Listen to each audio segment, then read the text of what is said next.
오늘 말씀은 그 세 사람이 주도적인 역할을 하는데요. 누구냐면 다윗과 아브넬과 요압입니다. 이 사람이 주 역할을 해요. 이 사람이 어떤 역할을 하는가 하는 것들을 이제 하나하나 생각해 보면요. 다윗은 유다 지파의 왕이죠. 유다 지파의 왕이라는 말을 할 때 유다 지파를 강조하는 것은 이스라엘 12지파가 있잖아요. 12지파에 다 그런 지지를 받아야 전체를 커버하는 왕이라고 할 수 있는데 지금은 유다 지파만이 다윗을 왕으로 뽑은 거예요. 그러니까 지역도 헤브론이라고 하는 그 지역에 국한되어 있고 위쪽에 있는 11지파가 주도하고 있는 사람들은 왕으로 인정하지 않죠. 그들에게는 또 왕이 있죠. 그래서 아브넬이 왕을 하나 세웠잖아요. 그 왕이 지금은 허수아비 왕이긴 하지만 그냥 통치하고 있습니다. 통치도 불안하기 때문에 지금 다른 요단강 동편에 임시정부를 만들어서 있는 상황입니다. 근데 이제 다윗이 주도하는 그 지역이지만 그 다윗을 지지하고 돕는 사람이 있었습니다. 그 사람이 누구냐면 요압이라는 사람입니다. 요압은 군대 장관이에요. 그래서 그의 사명제가 있는데 사명제가 있는 다윗을 돕는데 그 아사일이라고 하는 막내는 그 아브넬에 의해서 죽은 사건이 이제 며칠 전에 있었죠. 그 두 형제만 남았는데 그 중에 요압은 아주 군대 장관으로서 다윗을 아주 예전부터 도왔습니다. 다윗이 사울에게 쫓길 때부터 도왔기 때문에 다윗에게 있어서는 둘도 없는 진짜 믿음직한 자기 수하라고 할 수 있죠. 그리고 다윗을 돕고 있었습니다. 하지만 이제 그것이 오래되다 보니까 이제 그 요압의 입지가 굉장히 커진 겁니다. 그래서 요압의 역할이 커졌어요. 유다 지파의 왕이 되는데 유다 지파를 먹여 살려야 되잖아요. 왕이니까.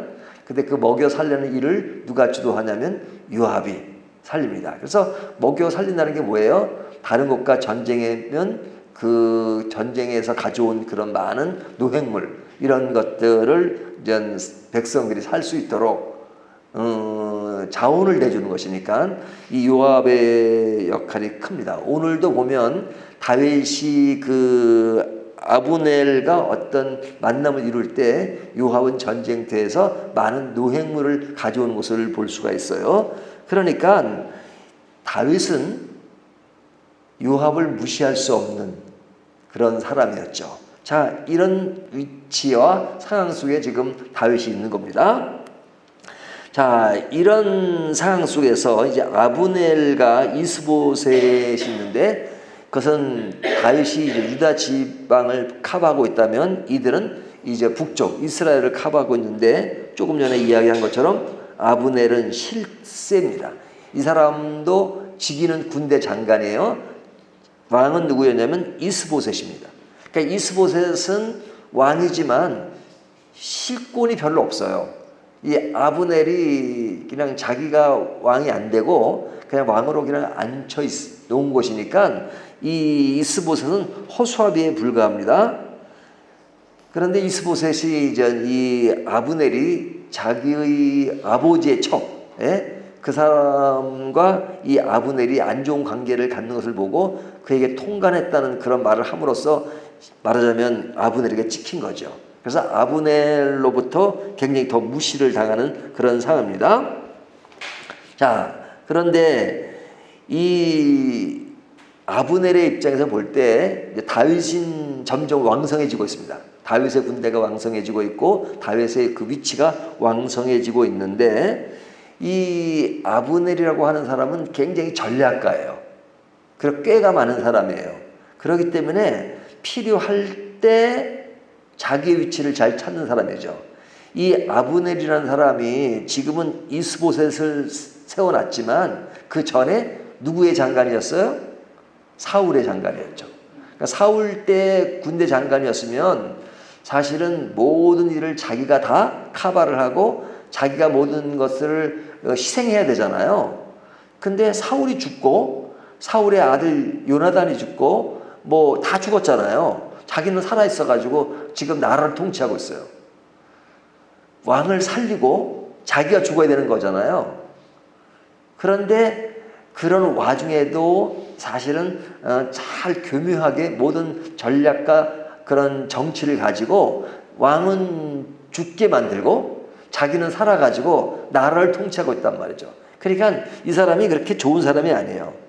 굉장히 어떤 자기 위주의 기회주의적인 그런 것이 강한 사람이죠. 자, 이런 기회주의자가 필요에 따라서 그 이스보셋을 앉혀놓고 있는데 지금 보니까 다윗이 점점 강성해지고 있어요. 그러니까 어떻게 해요? 전략을 바꾸는 거죠. 어떻게 전략을 바꾸냐면 이스보셋은 안 되겠고 이제는 어차피 다윗의 힘이 강해지니까 다윗과 붙어서 다윗에게 이 모든 것을 넘겨주고 11지파를 넘겨주고 그리고 다윗과 함께 자기의 위치를 지켜야 되겠다. 그러니까 다윗이 왕이고 자기가 군대 장관으로 계속 있든지 뭐 그런 역할을 하면 되니까 그런 전략을 세웁니다. 그래서 그런 전략을 이루기 위해서 이 사람 또 맘먹으면 또 실행하는 사람이니까요. 20명의 부하들을 데리고 다윗을 만나러 가죠. 그전에는 전령을 보내서 여러 가지 이야기를 했습니다. 서로가 이제 하나가 된다는 협상을 했는데 지금은 자기가 직접 20명의 부하를 데리고 다윗을 하는 겁니다. 가기 전에 이스라엘의 장로들에게 다 이야기를 해놓습니다. 내가 다윗을 만나가지고 이제 나라를 합치겠다.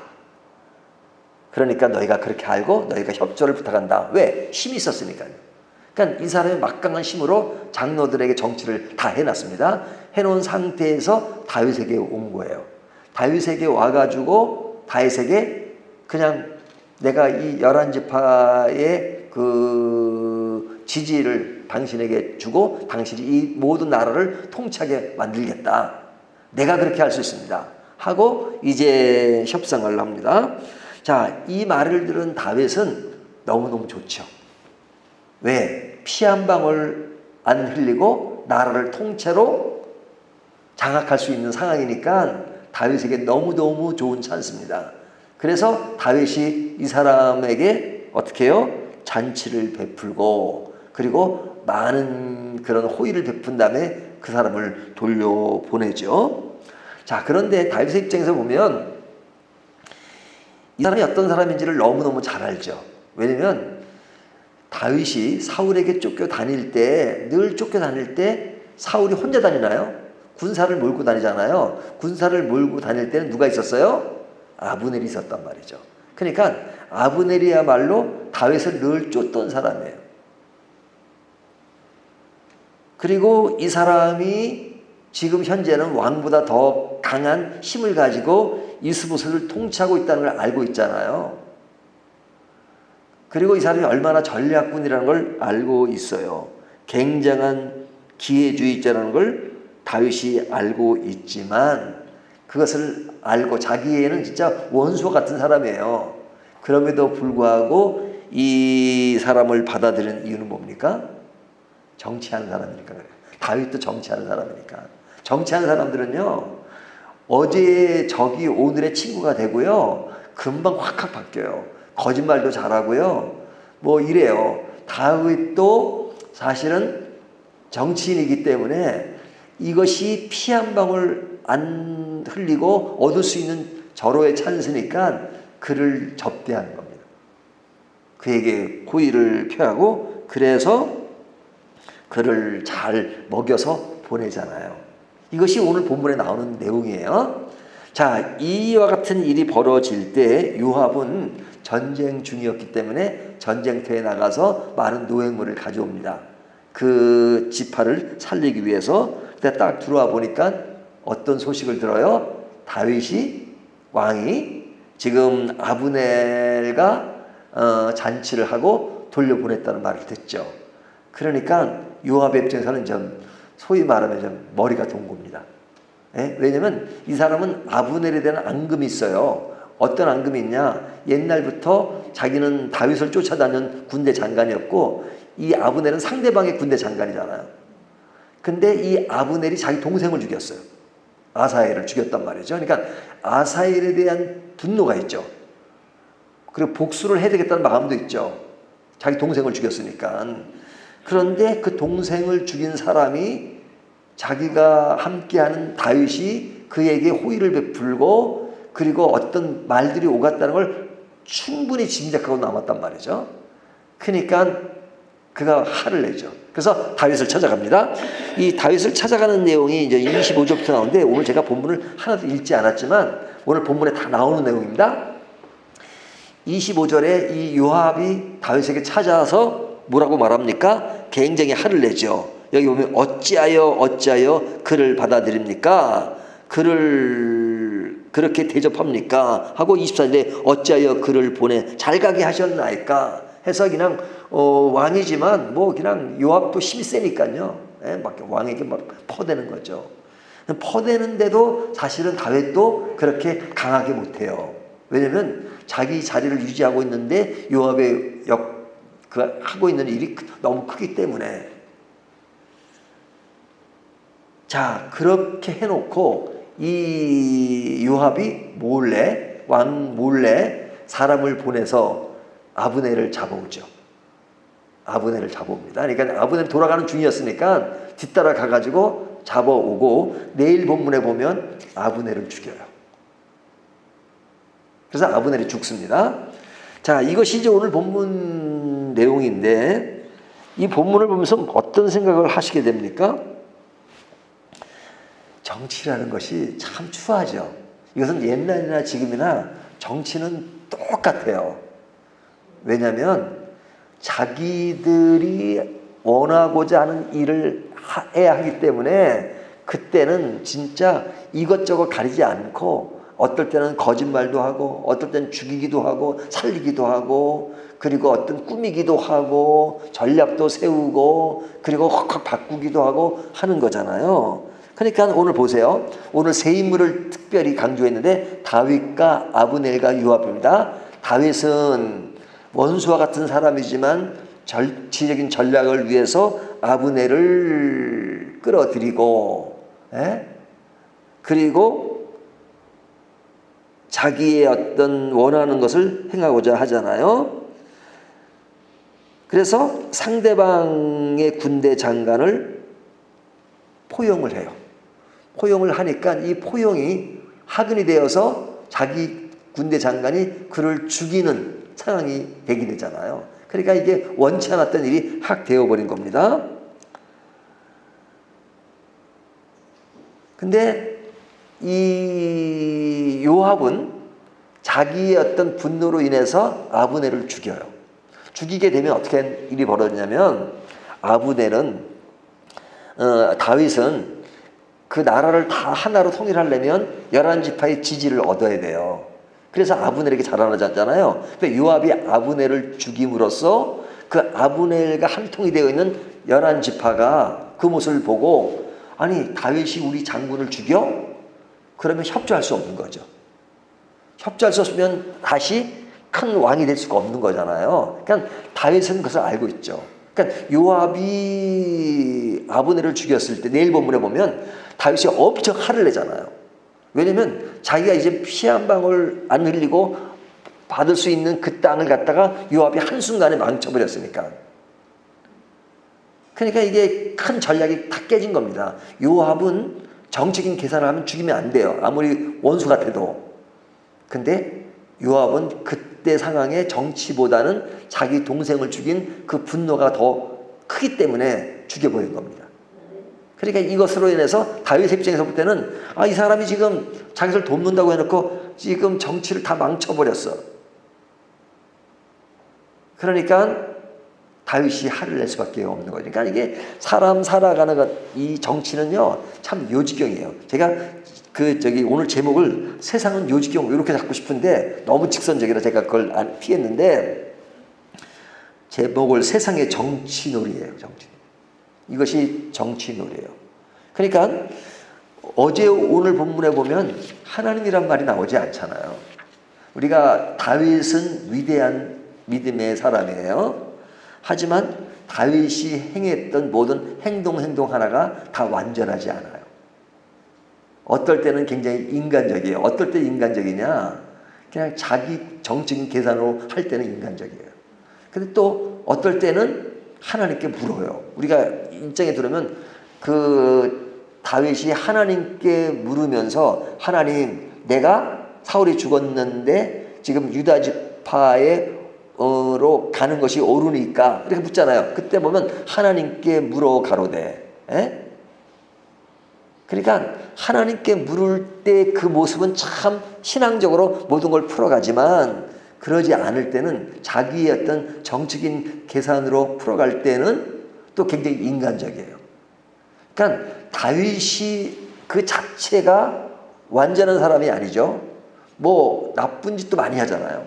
밧세바를 행한 일, 밧세바를 취한 것만이 아니라 그의 남편은 충실한 장군이었는데 그 장군을, 그 여자를 취하기 위해서 죽였어요. 그것도 진짜 악랄하게 죽이죠. 그 사람이 자기를 충성을 하고 전투장에 일부러 아주 센 전투하는 곳에 보내가지고 죽게 만들잖아요. 그런 것을 보면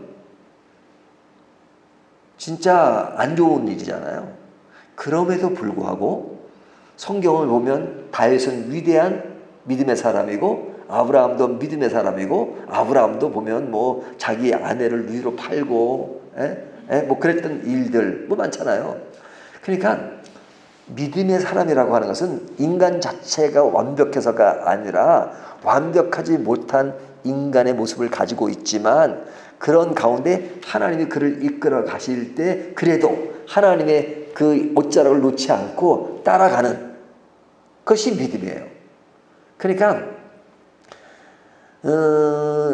인간적인 모습이 드러나도 그래도 끝까지 하나님을 붙잡고 있는 건 있어요. 이것이 믿음이에요. 그러니까 또 이렇게 잘못한 일이 있으면 또 금방 뉘우쳐요. 잘못됐다고. 그러니까 우리의 믿음 생활도 마찬가지입니다. 우리가 완벽해요. 하지만 끝까지 그래도 하나님을 믿겠다는 그 확고한 믿음과 의지가 있고, 그리고 부족하고 잘못했던 하나님 잘못했습니다. 그러니까 믿음의 사람이 아닌 경우는 자기가 하고 있는 것이 잘못이라는 걸 모르고 알아차리지 못하는 거예요. 믿음의 사람은 잘못은 해. 하지만 알아차리고 하나님 옆에 금방 또 손들고 항복해요. 그래서 다윗이 위대한 거예요. 그러나 오늘 본문에서는 다윗이 행한 것은 굉장히 정치적이죠. 그래서 다윗을 본받는 것이 아니라 다윗을 사랑하시고 다윗을 위하는 하나님을 본받는 것이고, 그런 하나님에 대해서 인간의 부족함이 있지만 그래도 그런 가운데서 인간이 하나님의 사람으로 만들어지는 그 과정이 교훈이 되는 것이죠. 오늘 말씀을 통해서 우리 주변에 우리가 행하는 이 정치, 사회 이런 문제는 우리에게 만족을 줄 수 없어요. 행복을 줄 수 없어요. 어떤 정권이 들어와도 인간을 근본적으로 만족시킬 수는 없어요. 하지만 그런 가운데서 하나님은 믿음의 사람을 키우시고 하나님이 만들어 가시는 세상이기 때문에 우리는 누구로 만족해요? 하나님으로 만족하고 그 속에서 오늘날 우리 시대를 우리가 어떻게 지탱하며 나갈 것인가 하는 것을 생각하는 것이 믿음의 사람이라고 할 수 있죠. 우리가 믿음의 사람으로서 세상의 정치, 놀이에 끌려다니지 말고 오직 하나님을 바라보는 것이 중요합니다.